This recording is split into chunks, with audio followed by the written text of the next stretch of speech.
Pemirsa, kami mendapatkan informasi mengenai Syekh Ali Jaber yang ditusuk orang tak dikenal di Masjid Falahuddin, Lampung. Dan untuk mengkonfirmasinya kami akan menanyakan langsung dengan Syekh Ali Jaber yang sudah tersambung melalui sambungan telepon. Assalamualaikum Syekh Ali Jaber. Waalaikumsalam warahmatullahi wabarakatuh. Bagaimana kondisi Syekh saat ini? Alhamdulillah sudah membaik dan sudah dijahit cukup dalam, hampir kurang lebih 10 jahitan, ada 6 di dalam dan 4 di luar. Astagfirullah. Syekh, itu posisinya ditusuk di mana? Di bagian mana? Di ototnya bagian tangan kanan, bagian atas. Oke, ini bisa diceritakan kronologi kejadiannya Syekh? Ini di Masjid Salahuddin seperti kegiatan biasa. Kita ikut safari dakwah dan saya mengawali acara untuk jamaah untuk jaga protokol kesehatan, jaga jarak. Kemudian kita mulai, saya memanggil seorang anak usia 9 tahun untuk tes bacaannya, karena dia kan ikut wisuda. Oke. Dan sambil saya bantu dia untuk memperbaiki bacaannya, meluruskan hurufnya. Dan begitu selesai, saya minta HP-nya ibu si anak ini untuk foto bersama lah buat kenang-kenangan. Ternyata ibu ini HP-nya full, gak bisa foto. Makanya saya minta sama jamaah menarah ke kiri, jamaah boleh pinjam HP-nya.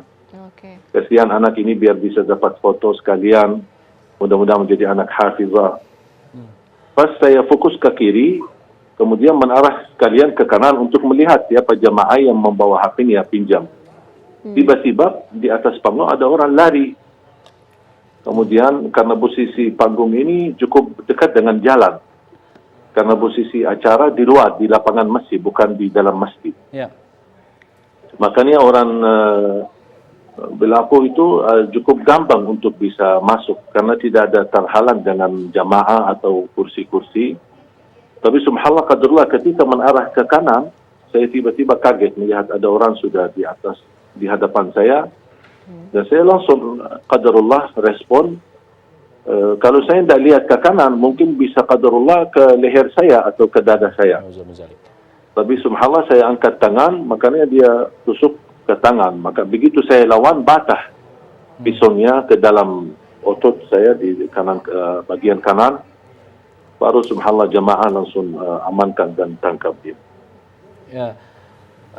Jadi bisa dipastikan pelaku ini bukan bagian dari acara ini atau datang dari luar begitu? Ya, kelihatan dari luar karena dia lari. Dia lari. Cuman ke posisi jamaah cukup fokus karena kita lagi bukan lagi ceramah tapi lagi diskusi dengan jamaah, berdialog dengan jamaah. Makanya jamaah banyak fokus ke saya, tidak memperhatikan. Dan ini kejadian pertama kali barangkali, apalagi posisi saya di panggung cukup dekat jalan gitu. Ya, bisa dipastikan Syekh pelaku ini benar-benar satu orang? Yang kita ketemu tadi satu orang. Apakah ada orang lain, mungkin mereka lepas diri atau larikan diri dari tempat. Tapi yang kita lihat ini ada satu orang dan langsung diamankan. Ya, jujur saja kasihan pas lihat jamaah menghajar dia dan mukul dia. Saya bilang jangan, amankan aja dulu biar ini tugas polisi. Jangan kita main hukum sendiri. Iya, Syekh mendengarkan informasi tidak Syekh? Siapa sebenarnya pelaku ini? Sampai titik ini belum saya mendapatkan berita apa. Karena baru saja diamankan karena habis ditahan oleh jamaah, diamankan di ruang masjid. Sambil menunggu polisi datang dan petugas polisi datang dan membawa beliau ke kantor polisi. Oke, jadi mungkin bisa diceritakan lagi untuk luka yang Syekh alami saat ini di bagian mana saja? Mulai sedikit nyeri, awal-awalnya saya berdarah terus sampai baju saya di sebelah kanan semuanya basah. Karena darah, kata dokternya cukup banyak yang keluar. Sampai bajunya semua basah, terpaksa saya lepas baju dan lukanya cukup dalam. Makanya dikasih obat suntik, kemudian baru dikasih jahitan bagian dalam dengan dagingnya. Karena ototnya cukup, tusuknya cukup dalam, sangat dalam. Makanya dokternya pun bisa mengobati tambah harus ada suntik dan dikasih obat. Baru kemudian di jahitan bagian dalam kurang lebih ada 6 Kemudian baru di bagian di luar ditutupi 4, jadi semuanya 10. Syekh mungkin bisa diinformasikan juga untuk profil pelaku ini seperti apa, mungkin ciri-cirinya atau dia mengenakan apa yang ia bawa pada saat itu. Nah, saya lihat anak itu masih anak muda banget ya. Mungkin diperkirakan 20 tahun lah. Ya.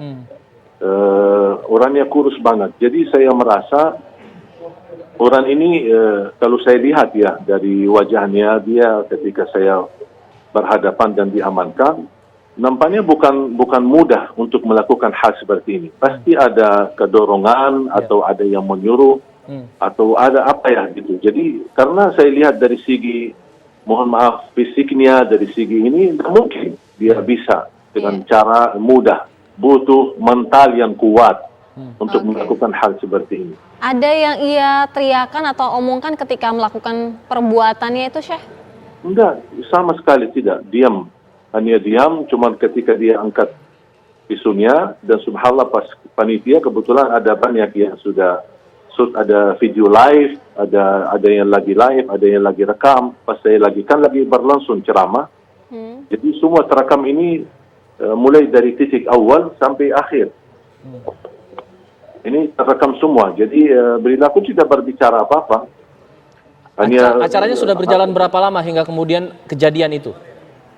Kenapa?